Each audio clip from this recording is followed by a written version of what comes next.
Le line-up que j'ai fait aujourd'hui, les amis, vous allez le voir, on est vraiment dans le thème Youngtimer. Donc là, c'est pratiquement toutes mes Youngtimers que j'ai mis ici. Ouais. Alors pour ceux qui sauraient pas vraiment ce que c'est qu'une Youngtimer, c'est une voiture des années entre 80 et 2000 qui revient à la mode aujourd'hui, Ouais, c'est ça. mais réputée par sa puissance. C'est entre guillemets les voitures légendaires qui ont marqué les esprits de ces années-là. Alors, la première de la liste, ouais. Alors, c'est vrai que là, frérot, il y a quelque chose qui ne va pas du tout. Alors, explique-nous, parce que ça, je ne connais pas. Hein. Alors pour ceux qui ne connaissent pas, les amis, on est sur une Renault 21 2 litres turbo en phase 1. Phase 1 parce que c'est une traction. C'est une traction. C'est une traction. Ah ouais. Est arrivé ensuite la phase 2, ce qu'on appelle la Quadra en 4 roues motrices, Ouais. qui est un peu différente, mais celle-ci, c'est la toute première. Et donc, ça a combien de chevaux, ça, frérot?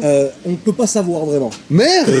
On peut pas savoir Pourquoi vraiment parce que ce genre de voiture-là, il faut prendre en compte déjà les années. Ouais. Il faut prendre en compte Est-ce qu'elle est d'origine ou non, celle-ci? Ça est d'origine? Complètement d'origine. Ouais. On va arriver donc c'est entre 150 200 chevaux, etc. D'accord, Tu vois ce que ok. je veux dire? Après, il existe ce qu'on appelle des EPROM, donc ce qui est l'ancêtre de la Carto d'aujourd'hui. Ouais. C'est une puce, pour le coup vraiment, que tu vas mettre dans le calculateur de la voiture. Ok. Et puis après, voilà, tu peux faire des prépas qui peuvent aller de 200 à 250 à 500 chevaux merde. même pour certaines R21 turbo. Voilà, Mais- mais celle-ci est tout à fait complètement d'origine.